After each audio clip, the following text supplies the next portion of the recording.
Welcome viewers of the Awakening Empire. Give you Chapter 1. Mountain of Love. Mount Lady, you were excellent.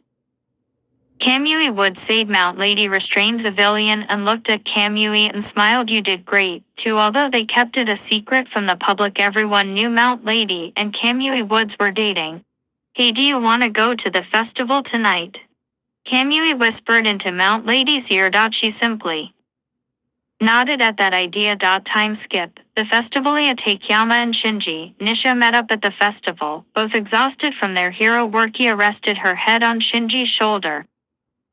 Shinji only kissed her on the forehead. The two walked around for a bit until Shinji needed to go to the bathroom. As he was gone, you walked around but was suddenly grabbed by someone who covered her mouth. The person then injected her with a needle with an unknown liquid. Shinji came back only to see his girlfriend, who was being pulled into an alleyway by a thug. Her mouth had been covered with tape. Let her go. Sadia was crying. Hey man, I just injected her with an anti-quirk drug so I could kill her right now, so why don't you be a good little boy and leave? After all, with a body like hers, I'm gonna have a lot of fun tonight, he said, pulling a knife to her throat while groping her body. Was signaling Shinji to use his quirk. But he couldn't. It wasn't that he wasn't able, but rather if he used it, the crowd that gathered would know he was Kamui Woods. So he didn't. He kept his identity a secret. You realized this and only cried more. But her muffled screams got out to no one. Or, at least she thought. One moment, she was being dragged into an alleyway. The next, a greenette boy had knocked the thug out. You collapsed out of fear. She looked up at the boy. Are you okay? Are you hurt? He said, kneeling down. No, I'm fine, thank you so much. She said, hugging the boy. You. Thank God you're okay. Shinji called out. She turned around and looked at him in disgust. I was about to be raped and killed, and all you thought about was your secret fucking identity. She said, slapping him on the face, so hard it left a red handprint. You and me are over, you fucking coward. She said with tears of anger streaming down her face. The green-haired boy then walked out of the alleyway with you clinging on to him. Hey, what's your name?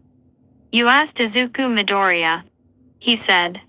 Well, thank you, Midoriya. I don't know what I would have done if you hadn't shown up. I was so scared I couldn't do anything. She said, shaking as she said that. No problem, it's a hero's job to save people, right? He said with a smile. No. Not all heroes think like that. She said, remembering what Shinji did. Well, real heroes do anyway. He said with a smile that was brighter than the sun. Oh, by the way, what's your name? He asked. You only giggled at that. It's you, Takeyama. She said with a smile. So a Miss Takeyama. Will I call you a taxi? He said. No. I mean, no, I don't live too far from here, so if you could you maybe perhaps want to walk me home? She said that last part too quietly so Izuku didn't hear it. I'm sorry, I didn't hear that. He said nothing. I'll walk home myself, she said as she began to run home. Izuku then grabbed her hand. I'm sorry, but I can't allow that.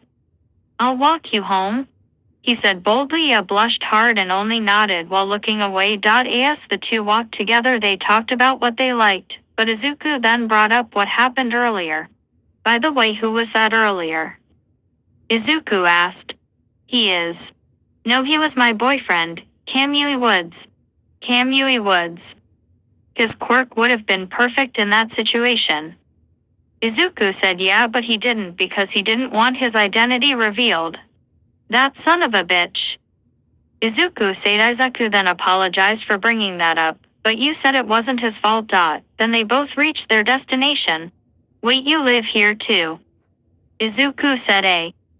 You said I live here in this apartment too. Room 202 inches, Izuku said. I live in room 203 inches. You said, so that means we're right next to each other, Izuku said with a blush. Yeah, I guess, you said also with a blush when the two reached the rooms.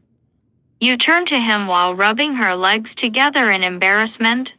Hey, I don't suppose you'd want to come in for a mo minus. Izuku's phone began to ring. He answered.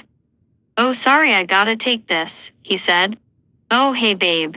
Hisadia only looked down at the floor. She then entered her room and didn't say goodbye to Izuku. Oh, where am I?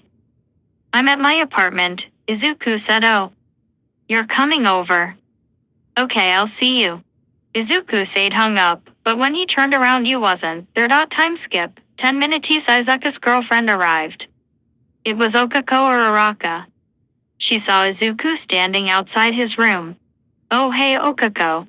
He said don't. I didn't come here to chit-chat. She said. Izuku was shocked, but didn't respond. I came here to tell you we're breaking up. You're not good enough, she said coldly. Izuku was speechless. He couldn't say anything. Tears only went down his face.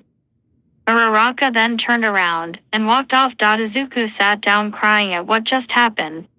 How was he not good enough? He thought. When suddenly the door next to him opened. Oh hey. Did you hear that? He said yes, sorry. You said no, it's my fault. I wasn't good enough for her. Izuku said you're not good enough. Don't make me laugh. You were the only one brave enough to save me tonight when no one else would. If anything, she doesn't deserve someone like you. You said. Izuku wiped the tears from his face, but still was sad. If you ever want to talk, I'll be next door. You said with a smile. She then closed the door. Izuku still sat outside his door and smiled. God, I'm pathetic. She nearly got assaulted and raped tonight and she's helping me. I'll have to thank her later, Izuku thought as he smiled.